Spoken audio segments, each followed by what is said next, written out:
Good day to all. வாங்க மேக்ஸை புரிஞ்சு படிப்போம். NCERT syllabus 9th standard chapter 7 triangles-ல exercise 7.4ல 4th sum என்ன கொடுத்திருக்காங்கன்னு பார்த்தீங்கன்னா AB and CD are respectively the smallest and longest sides of quadrilateral ABCD. இந்த diagram பார்த்தீங்கன்னா கொஸ்டின்லேயே கொடுத்துருப்பாங்க. அதில் பார்த்தீங்கன்னா quadrilateral அப்படின்னா 4 sides இருக்கிறத quadrilateralனு சொல்லுவோம். அதில் ABயும் CDயும் என்னன்னு சொல்கிறாங்க அப்படின்னு பார்த்தீங்கன்னா ABன்றது smallest side, CDன்றது என்னென்னு பார்த்தீங்கன்னா largest side அப்படின்னு சொல்கிறாங்க. இப்போ நம்ம என்ன ப்ரூவ் பண்ணணும்னு பார்த்தீங்கன்னா angle A is greater than angle C, அதே மாதிரி பார்த்தீங்கன்னா angle B is greater than angle D. இதை நம்ம ப்ரூவ் பண்ண போகிறோம். ஸோ இதுதான் ஃபஸ்ட்டு கொஸ்டினில் கொடுத்துருக்கக்கூடிய டயக்ராம். அப்படி கொடுக்கலனாலும் நீங்களே வரைஞ்சிக்கலாம். ஸோ ஃபஸ்ட்டு சம்மை எப்படி ஸ்டார்ட் பண்ணலாம் அப்படின்னு பார்த்தீங்கன்னா இந்த டயக்ராம் எடுத்து வரைஞ்சிக்கிட்டு இதுக்கு நீங்கள் ஒரு கனெக்டிவிட்டியை போடணும். அதாவது எதையும் ஜாயின் பண்ண போகிறோம்னு பார்த்தீங்கன்னா ஃபஸ்ட்டு ஏசின்ற டயக்னலில் ஜாயின் பண்ண போகிறோம். ஸோ அப்போ இந்த ஏசின்ற டயக்னலில் ஜாயின் பண்ணுறோம் அப்படின்றது தான் இங்கே ஃபஸ்ட்டு நம்ம சொல்லக்கூடியது. Let us join AC. So ஏசியை ஜாயின் பண்ணியாச்சு. அதில் பார்த்தீங்கன்னா நம்ம எடுக்கக்கூடிய ட்ரையாங்கிள் நமக்கு 2 டைப் ஆஃப் ட்ரையாங்கிள் வருது. ஸோ ஃபஸ்ட்டு ஒரு ட்ரையாங்கிள் என்னென்னு பார்த்தீங்கன்னா இன் ட்ரையாங்கிள் ஏபிசி. அதை நான் தனியாக எடுத்து வரைஞ்சிட்டேன். ஏபிசியில் கொஸ்டின் ஆல்ரெடி என்ன சொல்லியிருக்கிறாங்க, ஏபின்ற சைடு ஸ்மாலஸ்ட் சைடுன்னு சொல்லியிருக்கிறாங்க. அப்போது இந்த சைடில் என்னென்ன சைடு இருக்குதுன்னு பார்த்தீங்கன்னா ஆங்கிள் இருக்கிற பக்கமாக எடுத்துக்கும்.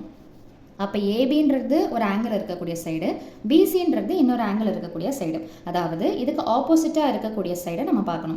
ஏபிக்கு ஆப்போசிட்டாக இருக்கக்கூடிய side PC.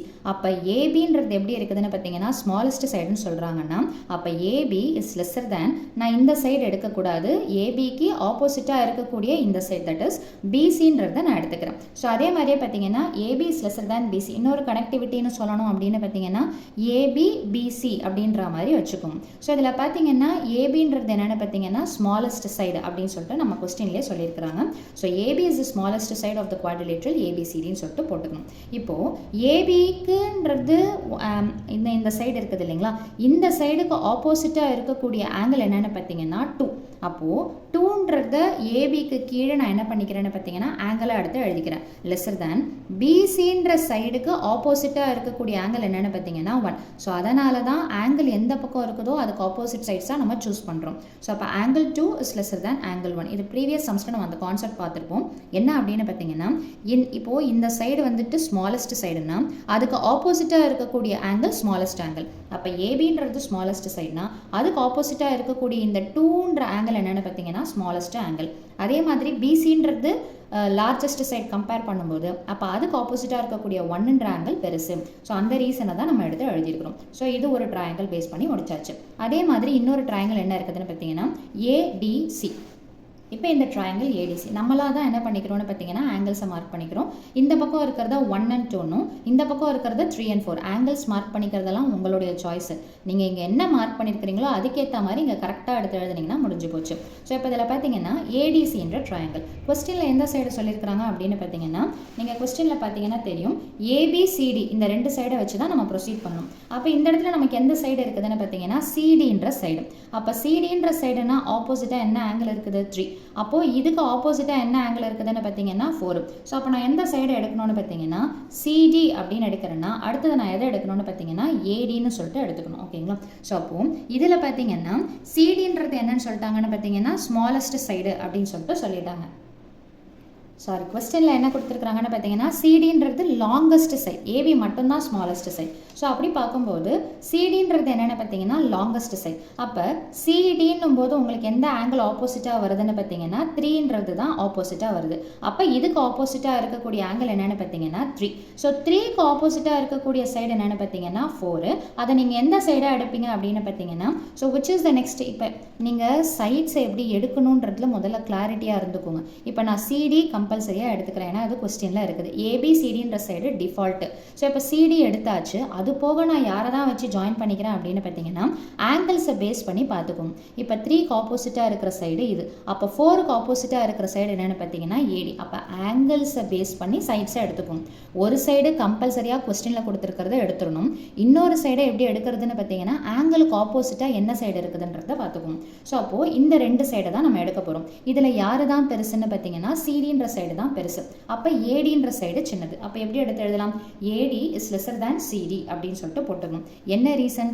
சிடின்றது largest side of the triangle ஏபிசிடின்றது கொஸ்டின்லேயே கொடுத்துருக்காங்க. இப்போ இதற்குண்டான ஆங்கிள் என்னென்னு பார்த்தீங்கன்னா ஏடின்ற சைடுக்கு ஆப்போசிட்டாக இருக்கக்கூடிய ஆங்கிள் 4, அதே மாதிரி சிடின்ற சைடுக்கு ஆப்போசிட்டாக இருக்கக்கூடிய ஆங்கிள் 3. அதை அப்படியே எடுத்து பிளேஸ் பண்ணிக்கணும். காரணம் என்னென்னா ஏடிக்கு ஆப்போசிட்டாக யார் இருக்கிறாங்கன்னு பார்த்தீங்கன்னா 4. அப்போது இந்த சைடு ஸ்மால்னா இதுக்கு ஆப்போசிட்டாக இருக்கக்கூடிய இந்த ஆங்கிளும் ஸ்மாலு அப்படின்னு சொல்லிட்டு எடுத்து எழுதணும். அப்போ டிஃபால்ட்டாக இன்னொரு ஆங்கிள் என்ன இருக்குதோ அதுதான் இந்த இடத்துல வரும். ஸோ ரீசன் என்னன்றதை எடுத்து எழுதிடுங்க. ஸோ ஃபஸ்ட்டு இருக்கிறத நம்ம என்ன வச்சுக்கிறோம்னு பார்த்தீங்கன்னா ஈக்குவேஷன் 1 ரெண்டாவதாக இருக்கிறத ஈக்குவேஷன் 2 வச்சுக்கிறோம். இப்போ இந்த ரெண்டு ஈக்குவேஷன் நம்ம என்ன பண்ண போகிறோம்னு பார்த்தீங்கன்னா ஆட் பண்ண போகிறோம். லெஃப்ட் சைடை தனியாக எடுத்து ஆட் பண்ணுறோம். Angle 2 + angle 4 lesser than angle 1 + angle 3. இப்போ நம்ம வரைஞ்சோம் இல்லைங்களா, ஜாயின் பண்ணோம் இல்லைங்களா. இப்போ இதில் பார்ப்போம். 2வையும் 4ஐயும் சேர்த்தா அது எந்த ஆங்கிள் கிடைக்குதுன்னு பார்த்தீங்கன்னா சி. அதே மாதிரி 1ஐயும் 3ஐயும் சேர்த்தா அது என்ன ஆங்கிள் கிடைக்குதுன்னு பார்த்தீங்கன்னா ஏ. ஸோ அப்போது இதை ரெண்டுத்தையும் சேர்த்தா நமக்கு கிடைக்கக்கூடிய ஆங்கிள் சி, இதை ரெண்டுத்தையும் சேர்த்தா கிடைக்கக்கூடிய ஆங்கிள் சி. ஸோ ப்ரூஃப் வந்துருச்சு. ஆனால் ப்ரூஃபில் எப்படி கொடுத்துருக்குறாங்க அப்படின்னு பார்த்தீங்கன்னா angle A is greater than angle C அப்படின்றாங்க. அதே கான்செப்ட் தான் இங்கே. ஸோ அப்படியே ரிவர்ஸாக எடுத்து எழுதிக்கங்க. ஆங்கிள் ஏ இருக்கிற பக்கம் ஓப்பனாக போட்டிங்கன்னா முடிஞ்சிருச்சு. ஸோ அப்போ angle A is greater than angle C. இப்போ எப்படி நம்ம ஏசின்ற டயகனல் ஜாயின் பண்ணி இந்த கான்செப்டை பண்ணோமோ, ரெண்டு ட்ரையாங்கிளாக பிரித்து, அதே மாதிரி நம்ம யாரை ஜாயின் பண்ணி பண்ணணும்னு பார்த்தீங்கன்னா பிடின்ற லைனை ஜாயின் பண்ணி இதே மாதிரி ப்ராசஸில் நம்ம ப்ரொசீட் பண்ண போகிறோம். ஸோ அந்த சம்மோட கண்டினியூஷனில் ஏபிசிடின்ற ட்ரையாங்கிளை வரைஞ்சாச்சு, பிடின்ற டயகனலில் ஜாயின் பண்ணிட்டோம். ஸோ அதே மாதிரி நீங்கள் எப்படி வேணாலும் ஆங்கிள்ஸை ப்ளேஸ் பண்ணிக்கலாம். ஆல்ரெடி 4ன்னு யூஸ் பண்ணிட்டதுனால இது 5, 6, 7, 8 எனிதிங் நீங்கள் எப்படி வேணாலும் ப்ளாட் பண்ணிக்கலாம். இப்போ நம்ம என்ன பண்ண போகிறோம்னு பார்த்தீங்கன்னா இது ஒரு ட்ரையாங்கிள், இது ஒரு ட்ரையாங்கிள். ஸோ அப்போது ஏபிடி அப்படின்ற ட்ரையாங்கிளை எடுத்துக்கிறோம். நான் என்ன சொன்னேன், நமக்கு கொஸ்டினில் எந்தெந்த சைட்ஸ் கொடுத்துருக்குறாங்கன்றதை நல்லா நோட் பண்ணிக்கணும். ஏபின்ற சைடை பற்றியும் சிடின்ற சைடை பற்றியும் தான் கொஸ்டினில் கொடுத்துருக்குறாங்க. அப்போ இதில் கன்ஃபார்மாக நம்ம இந்த சைடை எடுத்துருவோம். அப்போ அது போக மீதி சைடை எப்படி எடுக்கணும்னு சொன்னேன்.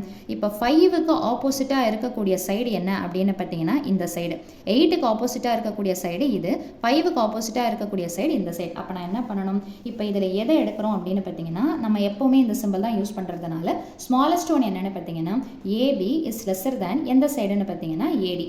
ரீசன் என்ன, ஏபின்றது smallest side of the quadrilateral ABCD. இது கொஸ்டினில் கொடுத்துருக்கிறது.